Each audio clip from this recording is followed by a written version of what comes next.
Okay, सो आज हम इस क्वेश्चन को डिस्कस कर रहे थे। मैंने आपको सुबह ही क्वेश्चन दिया था, तो दिया क्या हुआ है इसमें कि the table shows data regarding the speed of 5 different boats. 5 अलग अलग बोट्स हैं, उनकी speed and the speed of the current बताया गया है, and the ratio of downstream to the upstream distance is also given. ठीक है, मतलब इस टेबल को अगर हम थोड़ा सा समझना चाहते हैं, यहाँ पर आपके पास रेशियो दिया हुआ है किसका, जो डाउन स्ट्रीम और अप स्ट्रीम डिस्टेंस वो चलते हैं। ये आपके पास 4 बोट्स हैं।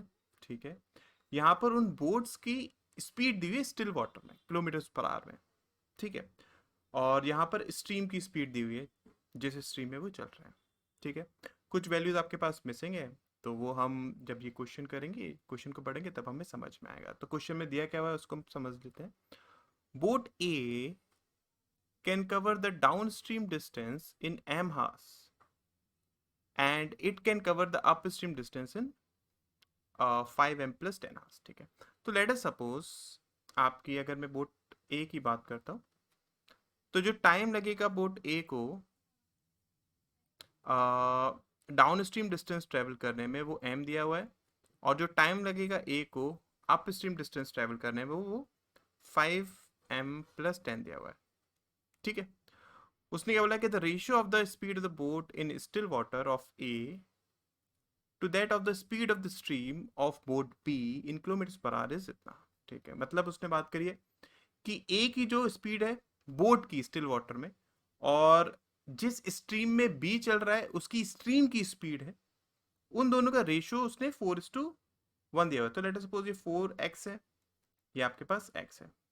ठीक, उसके बाद the speed of down stream of boat A is 1 kilometre per our less than the speed of down stream of boat D. अब देखो, बोट डी की अगर मैं बात करूं, तो बोट डी की आपको उसकी बोट की स्पीड पता है, स्ट्रीम की स्पीड भी पता है। इसका मतलब आपके पास डाउन स्ट्रीम स्पीड जो होगी बोट डी की, वो कितनी हो जाएगी, 36 हो जाएगी। ठीक है, उसने यहाँ पर हमें क्या बोला है, उसने बोला है कि आपके पास जो स्पीड है डाउन स्ट्रीम में किसकी, बोट ए की, वो 1 किलोमीटर पर आवर लेस है।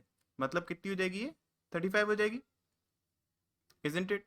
उसके बाद उसने बोला कि जो टाइम लगता है to complete the downstream and upstream distance by boat B is same. ठीक है, मतलब क्या, अगर मैं बोट बी की बात करता हूँ, तो जो डाउन स्ट्रीम डिस्टेंस वो चलता है, मतलब क्या, लेट अस सपोज इसको मान लेते हैं 3k डिवाइडेड बाय जो डाउन स्ट्रीम स्पीड है, मतलब 25 प्लस एक्स, वो इक्वल्स टू है जितना टाइम लगता है अप स्ट्रीम डिस्टेंस ट्रेवल करने में बोट बी को, मतलब कि 2k divided by 25 minus x. ठीक है, तो ये कैंसिल आउट हो गया, आपके पास 75 minus 3x is equals to कितना हो जाएगा, ये आपके पास 50 प्लस 2x, और आई कैन से 25 इज इक्वल्स टू 5x। तो x की वैल्यू आपके पास कितनी आ रही है, 5 आ रही है। इसका मतलब स्ट्रीम की स्पीड b की कितनी हो जाएगी, 5 हो जाएगी।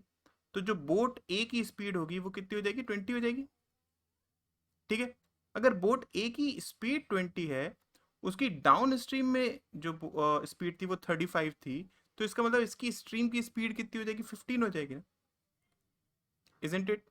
उस टाइम से क्या बोला कि टोटल डिस्टेंस जो चलता है बोट ए अप स्ट्रीम और डाउन स्ट्रीम दोनों में, वो कितना है, उस टाइम से ये चीज़ पूछिए। तो इसको हम कैसे निकाल सकते हैं, सिंपल है। जैसे कि अगर मैं यहाँ पर बात करूँ, तो मैं इसको क्या लिख सकता हूँ, m इक्वल्स टू किसके हो जाएगा, जो टाइम लगेगा बोट ए को डाउन स्ट्रीम डिस्टेंस चलने में, डाउन स्ट्रीम डिस्टेंस आपके पास कितना है, 6k डिवाइडेड बाय जो डाउन स्ट्रीम में स्पीड हो जाएगी वो कितनी, 35।